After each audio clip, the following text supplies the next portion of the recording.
Hi everyone, Alex here, and as you know, I have been training for a marathon. I want to share with you today 5 different tips that are helping me stay on track. And we're gonna start with an oldie but a goodie. Schedule your runs like an appointment. A marathon program usually starts with a lighter phase, which helps your body become more robust so that you can take on the rest of the training, and then it all picks up from there.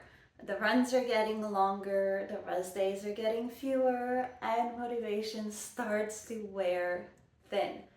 That's when your discipline needs to kick in. I would suggest scheduling your runs for a time of day when your discipline is at its peak, as well as when you have the least amount of distractions that can tempt you to want to postpone. For myself, that happens to be the morning, so I do wake up earlier and I run before work, and I also run pretty much first thing on weekends. I don't think that I would be able to stick to my schedule if I were to push my runs to the evening, just because there are a lot of social events that happen after work that I would want to attend, versus I don't have anything ever booked at 6 a.m. in the morning, so that time is prime time for running for me. If you also need external motivation to adhere to your workout plan, I would also suggest booking your runs with a friend, or if you have a dog, maybe take your dog with you. That is my biggest motivator. My dog adores running with me in the morning. There's nothing as motivating as seeing him enjoying those runs. Tip number 2 is fuel pre and during your workout.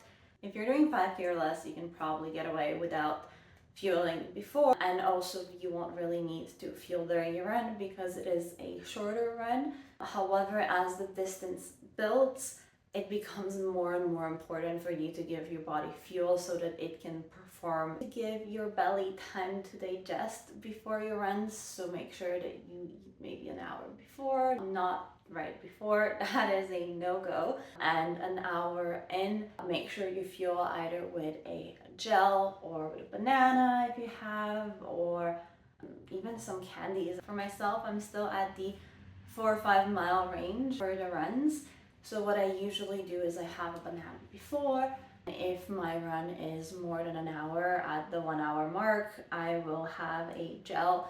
I did find those gels online that are essentially honey with a little bit of flavoring and a little bit of salt. They are quite delicious. I have so far tried the lemon ginger and the popsicle flavors, but I'm sure the rest are amazing as well. Fueling before and during your run will really help you avoid hitting the wall. So definitely an important one.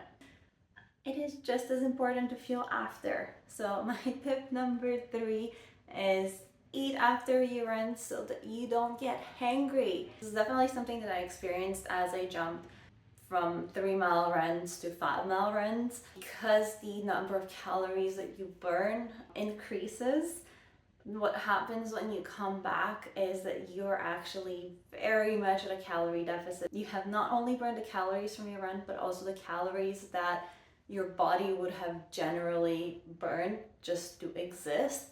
You need a good solid meal after those runs, or your blood sugar will decrease and you will get really hangry or really tired. And especially if you're running right before work like I am, that is not the time of day that you want to be hangry. So what I would recommend is when you come back, have some sort of protein, whether it's a protein bar, protein shake, something that your belly can digest. Then hop in the shower, change, do what you need to do, and then have a solid meal, like a good 600 to 700 calories if you're on the longer runs. After that meal, make sure that you continue to fuel throughout the day, because you're already going to be fueling for your next run, which is going to be the next day. There are not a lot of rest days on marathon prep, so anything that you eat will carry over, so be conscious of that as well. Tip number 4, and that is find the right shoe for you. We all have different body mechanics. The way that your foot hits the ground might be different than the way my foot hits the ground. So you want to make sure to have the right shoe for yourself.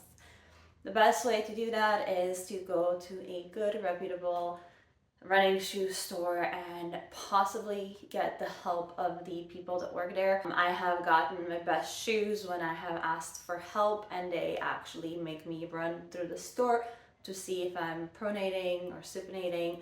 I will also ask you, what's the distance that you're running? Are you running for speed? Are you running for longer distances? The shoes are built differently for those different types of runs. The best shoes for myself that I've gotten have always been when I asked for help. And personally, this is very different from person to person, but for me, the best help that I had was from people in the ASICS store. So I always run with ASICS now. Even if there isn't an ASICS store in Quebec, whenever I'm in Ontario or in the States, I will make sure to go and get a pair.